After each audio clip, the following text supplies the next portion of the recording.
cozy with our favorite comfort foods today. Andrea, you're up next. What are we making? Okay, I thought we were missing a little fried meat situation. Okay. Yeah, so we're gonna do a little schnitzel. Oh, schnitz. But I have a little secret ingredient in my schnitzel. Oh, a secret schnitz. Schnitzel. Okay. It's horseradish. Oh, Yeah, we're gonna add some nice. horseradish to it. It's gonna give it a little bit of piquant flavor. It's just gonna amp it up. If I'm looking at an Andrea Bucket recipe, I'm looking for that little, like, brightness. Yes, yeah, that exactly. little pop. So that's where we're gonna get it from. Perfect. Okay, so we're gonna start with a pork loin here. You could use a boneless pork chop as well, something nice and lean. If you wanted to use a pork tenderloin, just cut it into little rounds. Okay. You can bang that out and make little cutlets as well. Yeah, you're good to go. Right? Yeah. Right on. All right, so we're gonna use the mallet because we love a mallet. Okay. And we're gonna make it fairly thin. We want about 1/4 inch, not more than 1/2 inch for sure. No, not that side. Flat side. Flat side. Yeah, we're not tenderizing here so much as pounding it We flat. want it nice and flat. Yeah, okay. Oh, look, a little Therapy tip. session, loaded. Yes. Yeah, therapy session. There's many ways to comfort yourself. Absolutely. All right. Okay, go ahead. So I like to do it in between 2 pieces of plastic because it sort of contains everything in there and you don't have to really worry about a super dirty work surface, okay? Totally. Oh, that's already flattening out real at you. good. Beautiful. Now, if you didn't have a mallet, what would you suggest? You could use a rolling pin would be great. Okay. You could use the bottom of a canned goods, like a big can of tomatoes or Okay. chickpeas would work. Yeah? No, those are 2 great little substitutes. No, that was thrilling. You nailed y'all. it, That was Berg. a real treat, let me tell you. All right, so then you're just going to put it on a plate, just like we did here, and we are going to do a classic breading station. Okay, cool. Okay, and that would be, we're gonna start with flour. Okay. Okay. Something dry. Something dry. Now, typically, we wanna just dry this off a little bit to wick off as much moisture as possible. You wanna season your flour here with a little bit of salt and pepper. Okay, we're gonna go in and dip this now. I know, us fancy chefs like to say, you're gonna have a wet hand and you're gonna have a dry hand, and never the two will meet. No. That's not They're true. always meeting. They're always. meeting. You end up with like breaded fingers. They look like little clubs. Yeah. 100%. Now, are we doing anything special in here? Yes, so for the egg mixture, we are going to add 3 tablespoons.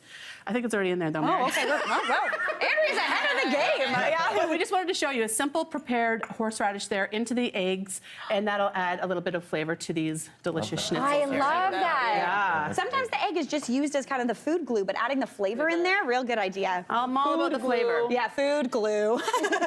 For the breading here, I like to use a combination of panko. Let's not lie, Mary. We're going to use our hands. Yeah. aren't we? Right, get in there. Yeah. I like to use a combination of panko and the Italian breadcrumbs because panko makes it nice and crispy, but the Italian breadcrumbs get into the nooks and crannies so everything's covered. Yeah. And I'm all about like just press that in there. Get it you know? in. Do you know what? Get If it you're in. frying something, you want bread. You're there for the bread too. Yeah. Like it's the meats, yeah, but Yeah. the breading is Carbs key. and protein. I mean, comfort at its best, right? 100%. Absolutely. All right, so then you're going to just pop it onto a sheet pan. I like to have this so everything stays sort of organized. Beautiful. And then we're going to go over to some hot oil. This is looking nice. How Some- do you tell if it's hot? Okay, so I don't use a thermometer. If you're at home and you're first timer, perhaps a thermometer would be good. Yes. But quick story about my mom. When she was first married, she thought you had to boil oil. Sorry, Mom, I know. She thought you had to boil it. So can you imagine how hot that oil got? Oh my gosh. We're not going there. We're not No. going to pull a Colleen. Okay? Yeah.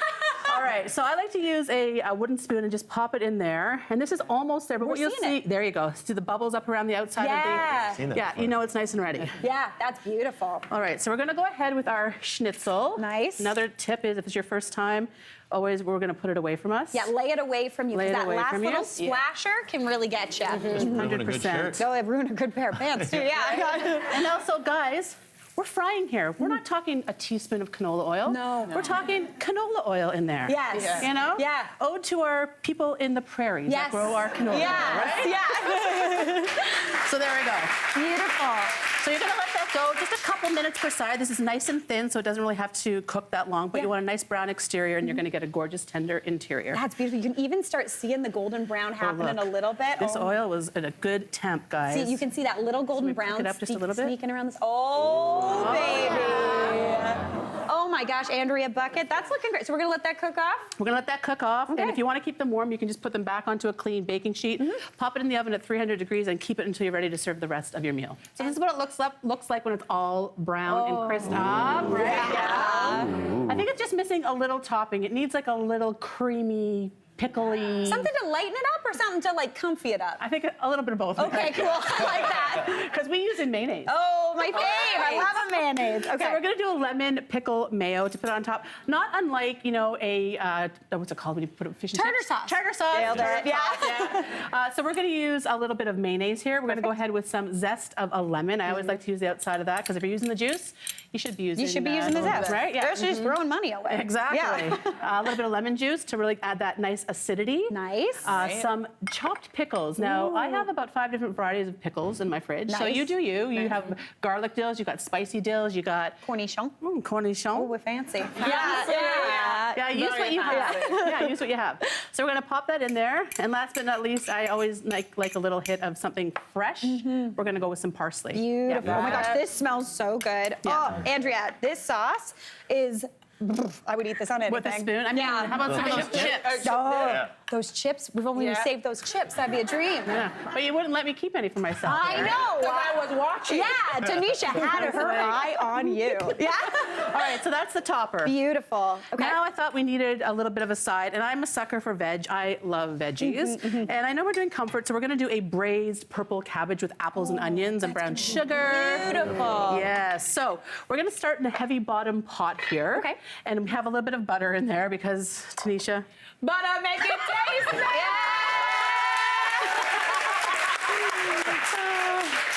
I like everyone's got a slogan. Yours is pop and yours is like excellent. Yeah. all right, so we melted the butter down. We're gonna go ahead and add the red onion. Use whatever you like. I mean, this is, I like this, Mary, my house red onion. Your house red. I do that red, too. yeah. I got a house red and a house white Yeah. wine and onions. Yeah. You gotta have them both. Right. Yeah. A little bit of sliced apple. Again, use whatever you have. I typically have, my son loves Honeycrisp. I like Ambrosias. I mean, Max, whatever is your go-to apple. What if you did would green apple be okay or too acidic? You could, a bit too acidic. And you know what, funnily enough, we don't grow a ton of Granny Smiths in Canada. Oh, Just a interesting. very small part of it. So I like to keep it Canadian. Okay, I like that. I don't know, like that. kind Okay. of proud Canadian. Yeah, I girl. love that. Yeah. All right, so we're gonna sweat that down just a little bit, and then we're gonna go ahead and add in our purple cabbage. Oh my goodness. I know. I love purple cabbage. Cabbage is super inexpensive. It also lasts forever in your crisper. Seriously, sometimes I like to play a game called Let's See If the Cabbage is Gonna Die. And it never does. You can have it in there for 3 months. You always lose that. You game. always use lose it. that game. Yeah, I lose that. And you just take the outside leaves off and you're like, oh, it's a cabbage. Fresh again. Yeah, yeah. Fresh again. Yeah. But it's so good. You can add it to like slaws and you know, power bowls and all this kind of thing. It's got that great purple pigment. So I just think it's nice and cozy and really, really tasty. And I love the idea of braising it too. Yeah, so you're gonna cover this at home and let it go for about 20 minutes, just until it reduces. And that, oh my gosh, I forgot the secret ingredient, Mary. What's the secret ingredient? Is it horseradish? No, no, and it's not mustard. Surprise, Okay, surprise. surprise, surprise. It's caraway rye seeds. Oh. All right. So what I say is, I know not everyone's going to have these at home. You don't want to be committed to a spice. No. Because you have fear of spice We're commitment. scared of spice commitment, Andrea and I are. Yeah. Just head to your local like bulk store and just grab exactly what you need for that recipe. Don't put a ring on it. Just go to the bulk store. Favorite spin. So a little bit of caraway rye seeds in there, just to add a little bit of dimension of flavor. Nice. Then we're going to go with a little bit of brown sugar, not too much. I don't like to make it sweet and cloying. And then a little bit of red wine vinegar. Oh, I thought you were going to get the wine in there, Andrea Bucket. Yeah. Funnily, is funnily a word? I use it all the time. Funnily. I think it is. It is now. Funnily, none of us have used alcohol in any of these comfort I dishes. know. We're keeping to the January Yeah. theme, I feel like a little. Funnily. Yeah, funnily enough. Yeah. So you're gonna cook that down until it's nice and soft, and then you get this Look look. at Also, hello, that. gorgeous. Yes. Oh my gosh, the color on that Andrea Bucket. Yeah. So let's plate this all up, shall That's a we? stone cold stunner. Let's do it. Let's okay. do it. So, You know what I'm gonna, Mary? You're gonna help me. We're gonna make this gorgeous. Gorge. Let's do All right, it. let's put a Okay. big pile of slaw on the bottom. okay. We're gonna restaurantify this. Oh my God, this Color. smells so good. It's bright. You never think of cabbage as being No, bright. right? Beautiful. Yeah. Gorgeous. Cute. Then we're gonna lay a little, schnitzel on top. Right. And then we're gonna garnish with some. Do you want to do it or shall I do Oh, it? I'm a little nervous. Oh, Or shall please. I? Oh, yeah. All right, we're just gonna add a whole bunch of Oh this. my gosh, Andrea Bucket. There you go. Delicious Amazing. comfort food on a plate. On a plate. Look that. at this. We've got everything settled. Andrea, that was amazing. Also, fun fact, it matches your glasses. Oh. Yeah, you nailed it. I did. Oh, would you look at this spread, y'all? We've got Andy's delicious lasagna soup. Lasagna in under 30 minutes. There you go. Yeah. Perfect. Tanisha's not one way, but two-way grilled cheese. Yep. Yeah, this one's like a cheese board and a grilled cheese. Right? Yeah, it totally. really is. Oh my gosh. We got my tuna noodle casserole with potato chips on top of it, of course. And then this amazing schnitzel with that braised cabbage. Yeah, delicious. Oh my gosh. Amazing. We know how to. Gorgeous. Gorgeous. Hey, Mary here. What did you think? Drop your comments below and don't forget to like and subscribe for more of the good stuff.